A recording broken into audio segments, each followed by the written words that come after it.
Presidente Rodrigo Maia, é claro, óbvio que a entrevista que o ministro Torquato Jardim deu ao blog do Josias e a mim, na Rede Bandeirantes de rádio e TV, ia provocar uma série de reações, como provocou do Rio de Janeiro, não só de comandantes militares, de pessoas que se sentiram ofendidas, como o governador, e o senhor mesmo achou que o ministro teria sido precipitado em falar o que ele falou. Foi isso mesmo que eu entendi, da sua opinião a respeito das declarações do ministro?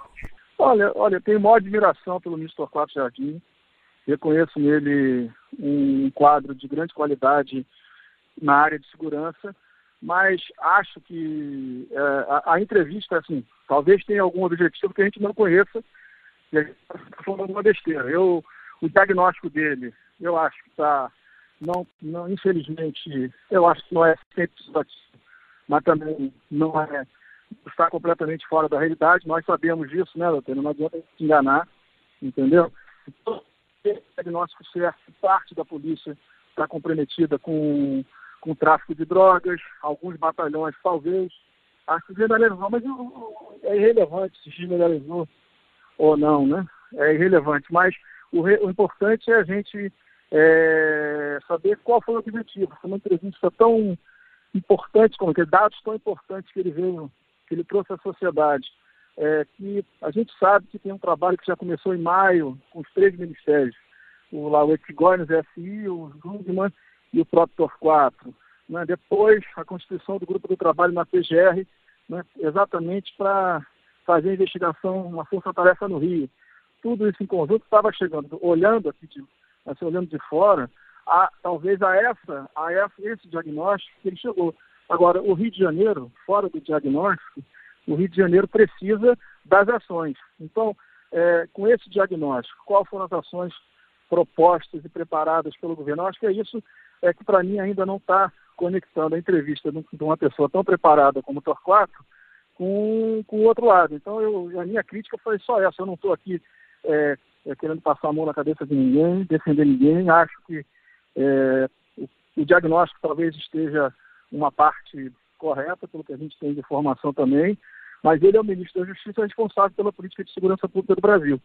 Então, na hora que ele fala isso, né, sem consequências, ele gera uma maior fragilidade na sociedade do Rio de Janeiro, que já está tão, vamos dizer assim, tão sofrida nesse tema, né? Não é novidade para ninguém que o senhor é inteligente pra caramba. O senhor é muito inteligente. Desde o começo, em entrevistas que eu fiz com o senhor, eu percebi isso. Isso não é novidade. O senhor pega no ar. Eu não acho que um ministro da República, principalmente o Torquato, que é muito preparado, um cara que entende leis, desse essas declarações de graça. Eu acho que tem coisa maior envolvida aí. Que tem investigação em curso, não tem novidade nenhuma, porque ele disse a mim, eu perguntei a ele, falei, ministro, mas tem gente grande envolvida nisso? Ele foi claro, ele falou assim, olha, eu não sei se tem gente grande. Perguntei se tinha tubarão envolvido. Falei, não sei se tem tubarão, mas que tem linha grande no mar para pegar tubarão, tem. Então, me parece... Porque não ficou muito esclarecido também aquele episódio das Forças Armadas com as Forças Regulares de Segurança na Rocinha, quando os comandantes militares queriam abandonar as operações, e até por questão de hierarquia não o fizeram, depois de conversa com o ministro Jungmann, aquilo lá não ficou muito bem esclarecido. Eu acredito que órgãos de inteligência, tanto da Polícia Federal como Forças Armadas, devem ter, claro, informações privilegiadas que o ministro tem acesso. Então, eu acho que o senhor matou a charada. Tem coisa atrás disso aí. E não sei nem se ele não tenha sido escalado para falar a respeito dessa situação, para provocar outro tipo de situação. Pode ser isso. Eu acho que o senhor pegou no ar aí. A minha impressão é que não, mas pelas conversas que eu tive com algumas outras pessoas. A minha crítica maior, né, fora aquela perplexidade nossa de ver uma entrevista dessa, né, do ministro da Justiça, que é normal que todos fiquem perplexos com as informações que ele trouxe, eu acho que esse tipo de entrevista ele é relevante posterior às ações, né? Quando ela vem depois das ações. É minha opinião, assim, eu não sou da área de segurança, não sou nenhum especialista, mas olhando como político, eu vejo que, eu não sei se de repente o que ele falou chamou a atenção daqueles que estão, de fato, boicotando há alguns meses as operações no Rio, né? A gente sabe que que muitas das ações que foram preparadas entre as forças do governo federal junto com as do Estado, elas foram, a gente sabe que elas foram vazadas, né? O ministro de Justiça já sabia.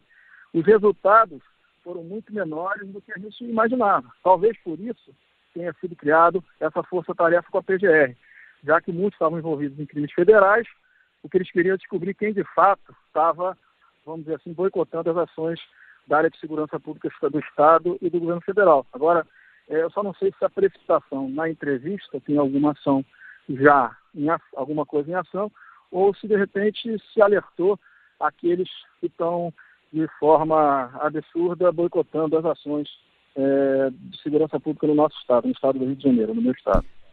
Presidente, eu disse ontem lá no Brasil Urgente que quando eu me sinto agredido, por quem quer que seja, admitamos que o presidente da República meta o pau em mim, e eu sou inocente. A primeira coisa que eu faço, eu disse isso ontem, logo depois o Pezão já tomou a medida. Eu falei, eu procuro a justiça, eu vou em processo. Falei, porque o ônus da prova cabe a quem acusa, não é?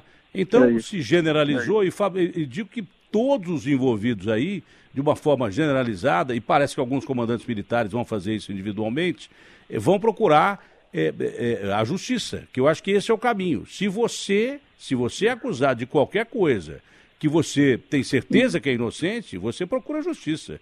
E não importa quem é que te acusou, não é isso, Rodrigo? Eu acho que está certo. Eu acho que o governador Pezão se sentiu ofendido, cabe a ele. Agora, é o que eu digo, nós sabemos que tem problema na Polícia do Rio, mas nós também sabemos que não é 100% da Polícia do Rio. Então, misturar as pessoas de bem com aqueles que estão contaminados pelo crime organizado, infiltrados dentro da polícia, porque a gente acaba tirando daqueles que ainda trabalham em prol da sociedade o mínimo de condição de defender a sociedade carioca e fluminense. Então, a minha preocupação na generalização é essa. E se o Pezão se sentiu ofendido, cabe a ele a justiça, mas eu gosto muito de separar. Eu, inclusive, disse numa entrevista que deu também, olha, eu não estou aqui querendo dizer que o que o ministro não disse, o que o ministro disse não tem base em verdade. Mas acho que a generalização está errada, acho que ele cobrar como cobrou no Globo, e quem foi acusado é que não tem como provar que ele está errado, o que você falou, acho que está errado. Eu acho que uma entrevista dessa, com provas e com ações, era tudo que o Rio de Janeiro estará esperando nos próximos meses. O que a gente quer exatamente que essa investigação chegue naqueles que estão boicotando as operações de segurança no Rio, que a gente possa ter, para que o Rio volte a ser o que foi nos últimos anos. Foi comentado, eu conheço bem o senhor não é esse tipo de gente, o senhor tem que falar, fala logo. Foi comentado que o senhor teria pedido a cabeça do ministro da Justiça. Eu acho que até pelo que o senhor já disse aqui, isso é uma mentira muito grande. Olha, eu inclusive dei entrevista para o Josias, pode pegar no site, que eu disse, olha, da outra vez que teve uma crise no Rio, eu errei e pedi a cabeça do secretário de Segurança. Não cabe a mim pedir a cabeça de ninguém. Né? O que cabe a mim como político, como presidente da Câmara, como deputado do Rio, é fazer a crítica. Esse é o meu papel legítimo, apontar o que eu acho, como parlamentar, que é o melhor para a população do Rio. Agora, pedir a cabeça, errei de pedir para o secretário, que eu acho que é uma situação básica do ministro, não pediria do ministro. Não pediria, porque considero ele um homem preparado, conheço ele há muitos anos, sei da capacidade dele de colaborar nesse momento, e o que eu fiz foi a crítica à entrevista. Eu acho que a entrevista, da forma que, pelo menos por enquanto, ela veio sem ação. Eu gostaria que ela tivesse vindo junto com as ações que a gente no Rio tanto espera. Reconhecer os próprios erros é uma grandeza que pouca gente tem. Gostaria que o Brasil fosse assim. Seria muito mais legal o Brasil desse jeito aí. A respeito do Cabral, eu estou vendo uma declaração do ministro Gilmar Mendes, que ele disse que não transferiu o Cabral para a prisão federal, porque a fala do Cabral com o Bretas foi ríspida, mas nada demais. Está no blog aqui, aliás, está no UOL, no site UOL, né? E a Procuradoria diz que o Cabral agiu com ganância e recorre por pena máxima. O Cabral é uma prova dessa ligação da política, de gente importante da política, com o crime organizado. Isso não faz bem a ninguém, não faz bem a país nenhum do mundo. Isso acontece em muitos lugares do mundo, mas a gente quer ver cada vez menos, não é? isso acontecer, essa relação de políticos com bandido, que a gente não sabe diferenciar. Isso tem que ser cobrado. O senhor também defende penas exemplares para esse tipo de gente, presidente? Claro, eu acho que a justiça brasileira, né, o Ministério Público e a Justiça estão avançando muito bem nisso. Agora, o que cabe é a investigação, a construção de provas, o oferecimento da denúncia, a justiça decide. Acho que até depois de decisão da justiça, as pessoas estão falando muito, né? Eu aprendi, e tenho feito assim desde o início, quando me elegi a primeira vez, fazer a crítica, o questionamento, mas depois que a justiça decide, é importante que a gente respeite a decisão. Então, eu acho que é isso que às vezes, algumas pessoas têm posições diferentes daquilo que a justiça decidiu, fazem críticas que enfraquecem a justiça, né? Não é todas as vezes que a gente tem uma opinião que ela tem que ser vencedora, que ela tem que ser vencedora em qualquer ambiente que seja. Eu acho que na democracia, cada poder tem a sua responsabilidade. Quando um poder toma, e ele a decisão final, ele toma a decisão, tem que ser respeitada. É isso que eu acho, é por isso que eu dou minha opinião até a decisão da justiça. Depois que a justiça decide, por mais que eu acho que a decisão não é aquela que eu compreenda que seja mais correta, eu respeito e acho que isso fortalece as instituições do Brasil. Bom, eu vou ser rápido, respeitando inclusive um momento que deveria ser de descanso. O senhor está participando de um evento aí, é difícil falar com um político hoje. O senhor nos atendeu com a maior boa vontade, mas o ministro da Defesa colocou outro dia que a segurança pública é o item mais importante hoje e que ameaça a democracia no Brasil. E que, a despeito de golpe, que ele acha que não vai acontecer, golpe militar, coisa nenhuma, o que mais afronta a democracia brasileira é a questão de segurança pública. O senhor concorda com isso também, presidente? Eu acho que a segurança pública é um pilar fundamental em qualquer sociedade. Né? O Rio de Janeiro, você viu o que aconteceu rapidamente com a perda do controle da área de segurança no estado do Rio, que aconteceu com a cidade do Rio. Né? O estado do Rio, por vários motivos, inclusive o crime organizado, foi o que teve a maior taxa de desempregados no Brasil, né? Recuo na atividade econômica. Então, acho que a segurança pública, de fato, ela desorganiza a sociedade, porque os principais atores econômicos, eles passam, e a própria sociedade passa a não querer mais viver naquele ambiente, né? Então, acho que sim, acho que o descontrole na área de segurança, acho que, como eu disse, o Rio é exemplo disso, ele gera, sim, né, uma desorganização na sociedade, nas cidades, nas principais cidades, né, e acaba gerando aí um ambiente em completo descontrole. Então, eu acho que o ministro Jungmann tem razão quando ele diz que a segurança pública é base, né, para que outras políticas possam ser implementadas em qualquer cidade, que seja saúde, educação. Eu acho que segurança, sem segurança, nenhuma outra política funciona. Você vê, nós estamos em crise de segurança no Rio, escolas fechadas muito tempo. Por isso, a atividade econômica andando para trás no Rio, desemprego. Então, a segurança pública organizada gera, né, um descontrole completo em todas as áreas fundamentais do Estado brasileiro. Para encerrar, uma última pergunta a mim, e depois o senhor pode fazer alguma colocação. Seria bom uma notícia boa no meio de tanta notícia ruim, se o senhor puder dar, seria legal. Mas e as reformas? As quantas anda as reformas aí, tão ditas e comentadas, que ficaram perdidas aí no meio de tanta coisa que aconteceu? Datena, eu fico, quando as pessoas vêm tratar desse tema comigo, eu estava até conversando com um deputado aqui agora, eu estava dizendo o seguinte, sem reorganizar, sem reformar o Estado brasileiro, né, sem organizar a Previdência Pública brasileira, o Brasil não vai ter recursos para nada, como já não tem. O Brasil esse ano vai ter a sua taxa o volume de investimentos do governo federal vai ser 30 bilhões de reais. É irrisório, um orçamento de 1 trilhão e alguma coisa. Então, a gente precisa ter responsabilidade. Não adianta ficar prometendo, já nós vamos entrar no ano que vem, daqui a pouco nas eleições, já estamos menos de um ano, eu vou melhorar a educação infantil, universalizar a educação, né, a pré-escola no Brasil. Se adianta prometer isso, não tem dinheiro. Desse ano para o próximo, Datena, a Previdência Pública, o Sistema Geral, o LOAS, vai aumentar a sua despesa em 50 a 60 bilhões. E é o que eu tenho dito, é o maior programa de transferência de renda do mundo, dos que ganham menos para os que ganham mais. Né? Então, a gente precisa falar a verdade, porque na hora que o pessoal de ciência e tecnologia vem reclamar que o investimento deles foi quase zero, eu digo, e vai ser zero por muitos anos se a gente não tiver coragem de reformar o Estado brasileiro.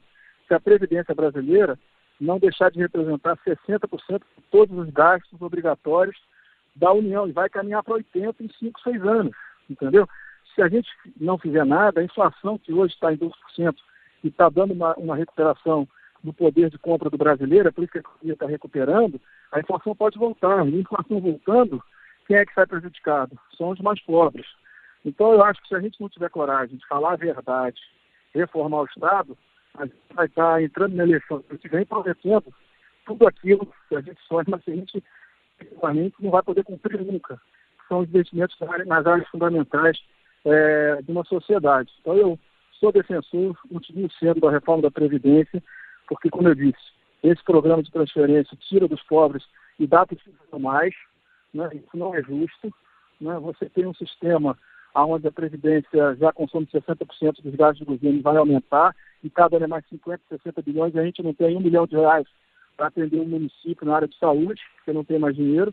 Então, ou a gente reorganiza o Estado brasileiro, começando pela União, ou a gente que está na política, nós vamos continuar, né, cada vez mais ampliando o nosso desgaste, porque tudo que um político vai prometer numa eleição é praticamente impossível que se cumpra qualquer coisa se nós não controlarmos esses gastos que não param de crescer. Diante do próprio quadro, o senhor mesmo já falou, mas a própria política tem que cortar na carne, né? A própria política. Não, mas nós estamos cortando. A Câmara de Deputados já devolveu esse ano 105 milhões de reais, né? Cortei 235 milhões do nosso orçamento.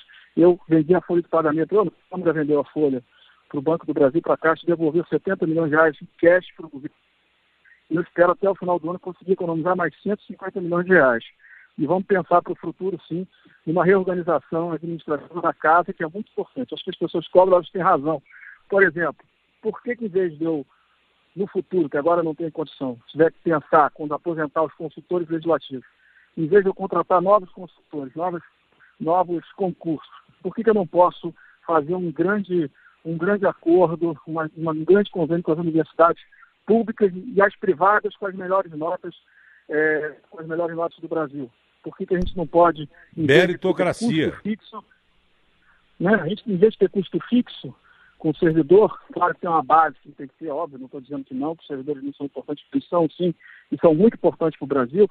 Eu quando faço reforma de Estado, eu falo que tem que existir, que tem que valorizar o servidor de qualidade, aquele que produz, mas por que em vez de contratar um servidor para o resto da vida, eu não posso contratar na UFRJ um bom estudo sobre economia fluminense para eu trabalhar na Câmara dos Deputados, que eu pago uma vez aquele serviço e depois eu não tenho mais aquele custo. Então, eu acho que a gente tem muitas formas de melhorar a qualidade do trabalho da Câmara dos Deputados, a transparência e de todas as outras instituições públicas no Brasil. Faltou alguma notícia que o senhor queira dar, algum comentário que o senhor queira fazer? Não, eu acho que é isso. Acho que você entrou na última, que eu queria falar muito. Esse pessimismo com a votação das reformas, a gente tem que parar. Porque o pessimismo maior que o Brasil vai ser se nós não recuperarmos a capacidade de investimento do Estado brasileiro nas áreas fundamentais. E para que isso ocorra, nós precisamos fazer as reformas do Estado, a reforma da Previdência e tantas outras reformas para que o Estado pare de ser esse elefante que ninguém controla e que não atende. Presidente Rodrigo Maia, muito obrigado pela sua participação. Um ótimo dia para o senhor. Obrigado, Dr. Um abraço.